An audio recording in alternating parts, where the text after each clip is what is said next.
तब अर्जुन ने अपना ब्रह्मास्त्र वापस कर लिया। अब तो अश्वत्थामा को पकड़ करके द्रौपदी के पास में लाए हैं। द्रौपदी से कहा, देखो यही तो है तुम्हारे पुत्रों का हत्यारा, अब बताओ इसे क्या करना है। अश्वत्थामा को देखते ही द्रौपदी कहने लग गई, मुच्यताम में से ब्राह्मणों नितराम गुरु। अरे भैया इसे छोड़ दो। क्यों? बोले ये तो एक तो ब्राह्मण है, ऊपर से तुम्हारे गुरु का पुत्र है, सभी लोग है, उसका अधिक अपमान करना ही उसकी मृत्यु होती है। आज अश्वत्थामा का अपमान करके निकाल दिया गया। फिर तो अश्वत्थामा ने पुनः ब्रह्मास्त्र को उत्तरा के गर्भ की ओर छोड़ दिया है। अब तो उत्तरा विलाप करती आई है, कहने लग गई, हे गोविंद मैं जल जाऊं कोई बात नहीं, लेकिन मेरा ये गर्भ सुरक्षित रहना चाहिए। पाहि पाहि महायोगिन देव देव जगतपते, नान्यम तद भयम पश्यम यत्र मृत्यु परस्परम। मैं मर जाऊं कोई बात नहीं, लेकिन इसका कुछ नहीं होना चाहिए। अभी द्रवति मामेश सरस तप्ता यशो विभो, कामम दहतु माम नाथ मामे गर्भो निपात्यताम। एक बात ध्यान देना, भागवत का यह श्लोक एक मंत्र है। जिस किसी भी स्त्री के गर्भ बार बार गिर रहे हों, यदि वह स्त्री इस मंत्र को 6 महीना जप लगातार करती है, तब उसका गर्भ सुरक्षित रहता है। नित्य 11 माले का जप करे, उसका गर्भ कभी भी छीण नहीं हो सकता है, उसके बालक कभी नष्ट नहीं हो सकते हैं। अभी द्रवति मामेश सरस तप्ता यशो विभो, कामम दहतु माम नाथ मामे गर्भो निपात्यताम। इस मंत्र की 11 माला 6 महीना तक करने से गर्भ सुरक्षित रहता है। आज उत्तरा की स्तुति को सुनकर भगवान ने उत्तरा के गर्भ की रक्षा की है, द्वारिका जाने का विचार बनाया है। उसी समय कुंती बुआ आ गई हैं। कुंती बुआ कहने लगी, गोविंद आज मैं आपसे कुछ मांगना चाहती हूँ। भगवान ने कहा, बुआ जी मांगो। तब कुंती बुआ कहती हैं, विपदा संतो नः सस्व तत्र तत्र जगद गुरु।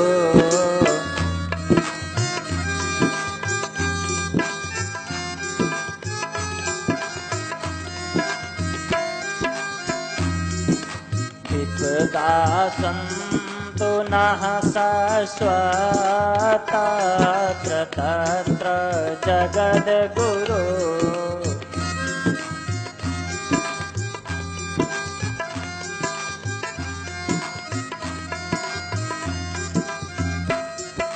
भवतो दर्शनं यच्चाद पुनर्भव दर्शनम्।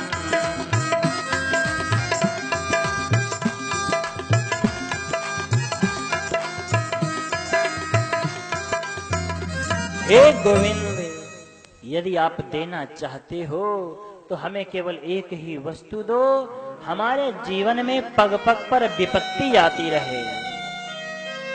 दुनिया के लोग संपत्ति मांगते हैं, लेकिन कुंती बुआ कहती है कि हमें पग पग पर विपत्ति चाहिए। भगवान विचार करने लग गए, शायद संपत्ति मांगना चाहती होंगी, लेकिन धोखे से विपत्ति निकल गई होगी। तब मैं इनको चेतावनी देता हूँ। भगवान ने कहा, बुआ जी जब से आपका जन्म हुआ तब से लेकर आज तक आपके जीवन में विपत्तियां ही तो आई हैं। आप संपत्ति ले लो। तब कुंती बुआ कहती हैं, कृष्ण संपत्ति लेकर क्या करूंगी? बुआ जी सभी लोग संपत्ति की चाहना रखते हैं। कुंती बुआ ने कहा, गोविंद एक बात तो बताओ, तुम यहाँ आए क्यों थे? बोले हमारे पांडव भाई कष्ट में थे इसलिए। अब जा क्यों रहे हो? बोले इनको सुख संपत्ति मिल गई है इसलिए। तब कुंती बुआ कहती हैं, गोविंद सुख के माथे सिल पड़े, जो नाम हृदय से जाय। क्यों? कहती है कि ऐसा सुख किस काम का जिससे हृदय से भगवान ही बिछुड़ जाएं। सुख के माथे सिल पड़े। जीव हमेशा सुख में ही भगवान को भूलता है। जब दुखी होता है तब भगवान को याद करता है, और जब सुखी हो जाता है तब वो भगवान को भी भूल जाता है। इसलिए गोविंद सुख के माथे सिल पड़े, जो नाम हृदय से जाए, बलिहारी वह दुख की जो पल पल नाम रटाए। गोविंद हमें तो दुख चाहिए जो कि निरंतर आपका स्मरण बना रहे। भगवान ने कहा बुआ जी मैं दुख नहीं दे सकता। तब तो बुआ जी ने कहा आपको यहीं रहना होगा।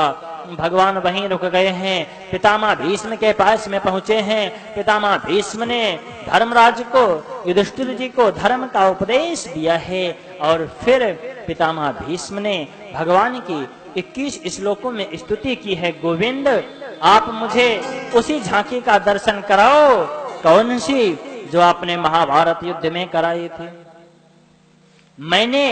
आपने संकल्प कर लिया था कि मैं महाभारत युद्ध में अस्त्र नहीं उठाऊंगा, लेकिन मैंने भी संकल्प कर लिया था कि मैं गोविंद को अस्त्र उठवा करके रहूंगा।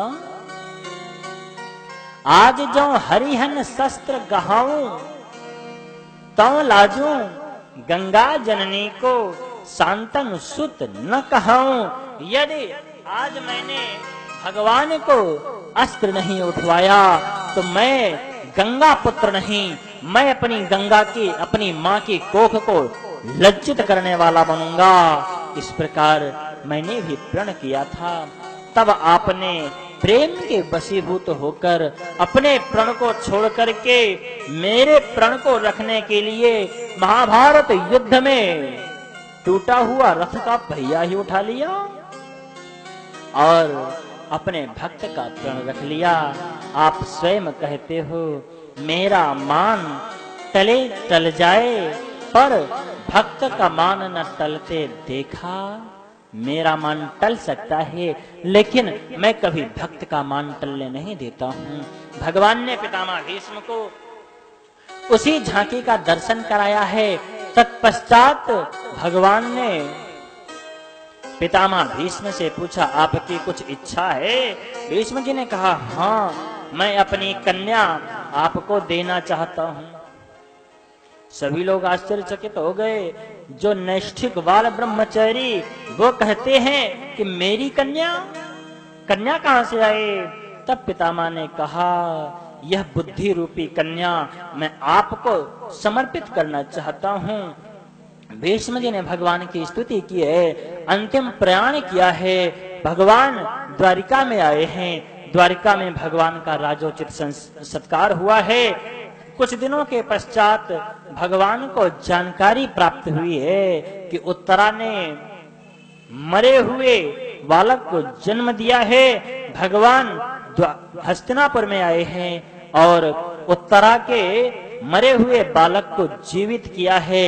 विष्णु के द्वारा रक्षित करने के कारण इसका नाम विष्णु रात पड़ गया है। रातो वो अनुग्रहार्थाय विष्णुना प्रभु विष्णुना। यह भगवान विष्णु के द्वारा रक्षित होने के कारण विष्णु रात कहलाए हैं।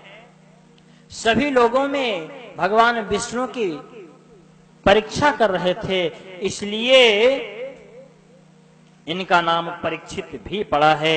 बोलिए श्री परीक्षित जी महाराज की जय। युधिष्ठिर जी ने पूछा ब्राह्मणों से इस बालक का भविष्य क्या होगा? तब ब्राह्मणों ने समस्त सद्गुण बतलाए हैं। यह अपने दादा अर्जुन के समान होगा, यह सहस्रार्जुन के समान होगा, प्रहलाद के समान बलि होगा, समुद्र के समान दुस्तर होगा, पृथ्वी के समान धैर्यवान होगा।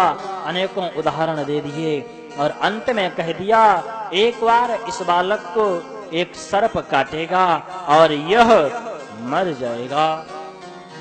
ब्राह्मण के श्राप से इसको तक्षक नाग काटेगा। इतना सुनते ही महाराज युधिष्ठिर विलाप करने लग गए कि हमारे कुल में भी कोई ऐसा बालक हो रहा है जो कि ब्राह्मणों का तिरस्कार करेगा। ब्राह्मण लोग चले गए हैं। इधर भगवान श्री कृष्ण भी द्वारिका में आए हैं।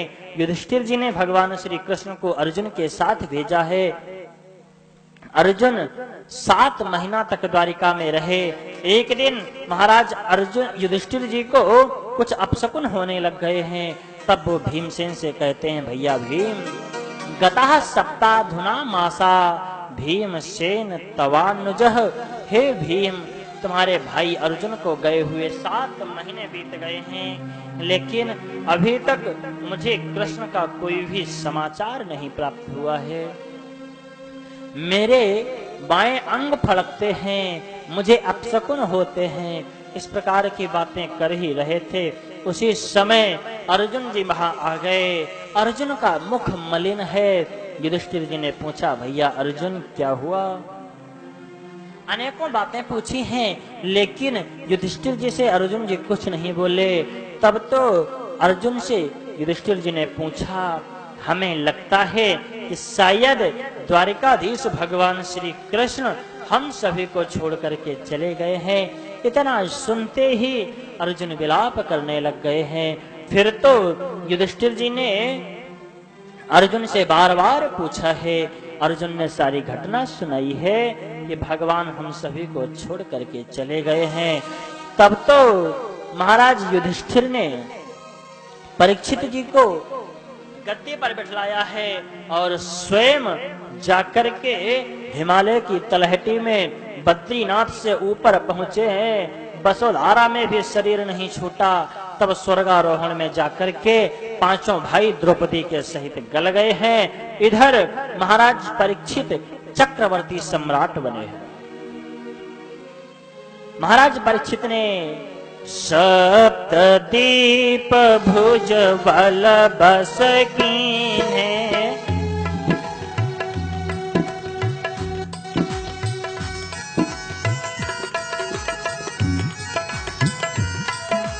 सप्तदीप भुज बल बस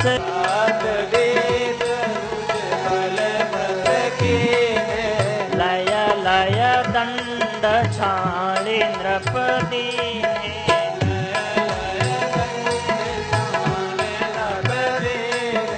लय लय दंड छाड़ी नृपति ने।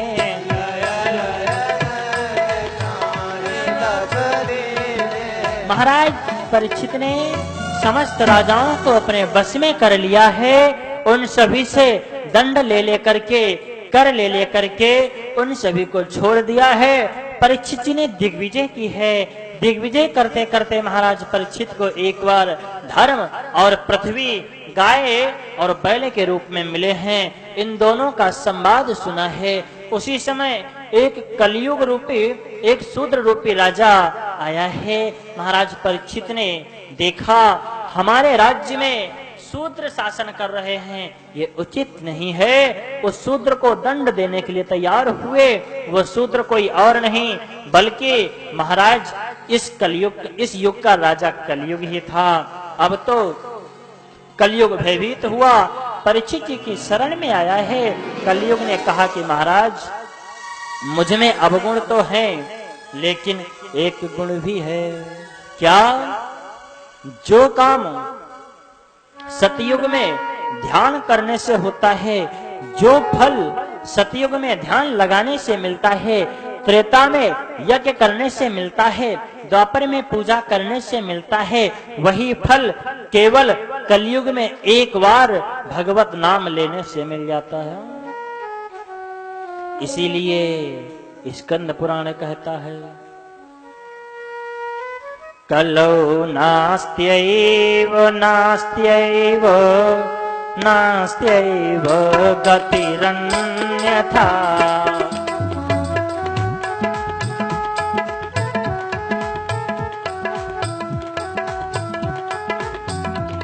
कलौ नास्त्यैव नास्त्यैव नास्त्यैव गतिरन्यथा।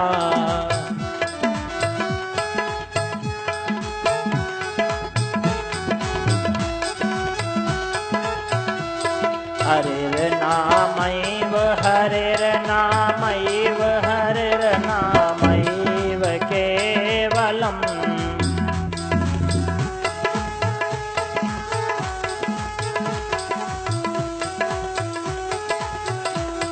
हरिर्नामैव हरिर्नामैव हरिर्नामैव केवलम् हरे नामै हरिर्नामैव केवलम् त्रते यद् ध्यायते विष्णुः त्रेतायां करते मखै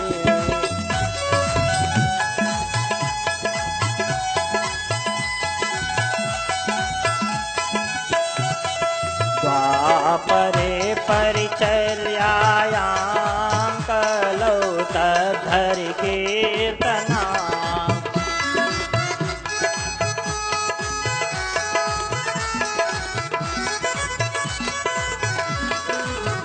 सतयुग में ध्यान लगाने से फल मिल सकता है। अनेकों वर्षों तक ध्यान लगाओ, त्रेता में यज्ञ करो, पूजा में द्वापर में पूजा करो, तब जाके थोड़ा बहुत फल मिलेगा। लेकिन कलयुग में केवल एक बार भगवान का नाम लेने से वही फल मिल जाता है। इतना सुनते ही महाराज परीक्षित को दया आ गई। महाराज परीक्षित ने कलयुग को रहने के लिए 4 स्थान प्रदान किए हैं। द्योतम तानम स्त्रिया सोना यत्रा धर्मश्चतुर्विधा 4 स्थान दिए हैं। जहाँ जुआ खेला जाता हो वहां जाकर के निवास करो, जहाँ मदिरा पी जाती हो वहां जाकर के निवास करो, जहाँ वैश्याओं का संग होता है वहां जाकर के निवास करो, जहाँ किसी जीव की हिंसा होती है वहां जाकर के निवास करो।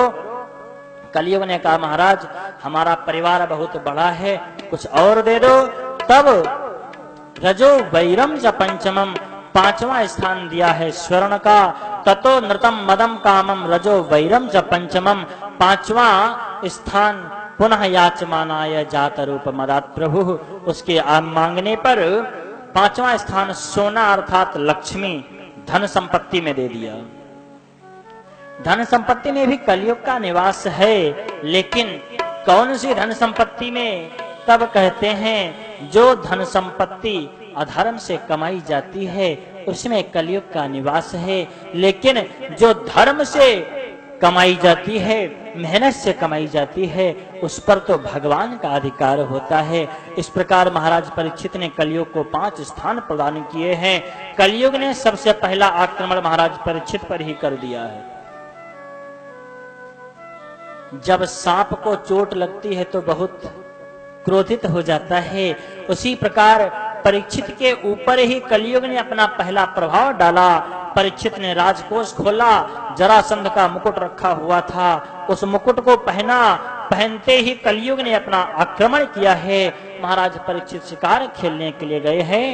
एकदा धनुरुद्यम्य विचरण मृगयाम्बने, जंगल में शिकारी खेलने के लिए चले गए। जाते जाते इनको बहुत प्यास लगी, सभी सैनिक इधर उधर बिछुड़ गए। अब तो कहीं पर कुछ भी दिखलाई नहीं पड़ा। समीक ऋषि का आश्रम दिखलाई पड़ा। महाराज परीक्षित वहीं पर चले गए हैं। समीक ऋषि से जल मांगा, लेकिन समीक जी तो समाधि में व्यस्त थे, समाधि में लगे हुए थे, कुछ भी होश नहीं था। पास में ही एक मरा हुआ सर्प पड़ा हुआ था। उस सर्प को उठाकर परीक्षित जी ने समीक ऋषि के गले में डाल दिया। अपनी राजधानी चले आए। इधर कौशिकी नदी के समीप समीक ऋषि का पुत्र श्रृंगी ऋषि खेल रहा था। आपस में बच्चों में कहासुनी हो रही थी कि हम ये कर सकते हैं, हम वो कर सकते हैं। एक बालक ने कहा तुम कुछ भी नहीं कर सकते हो। क्यों?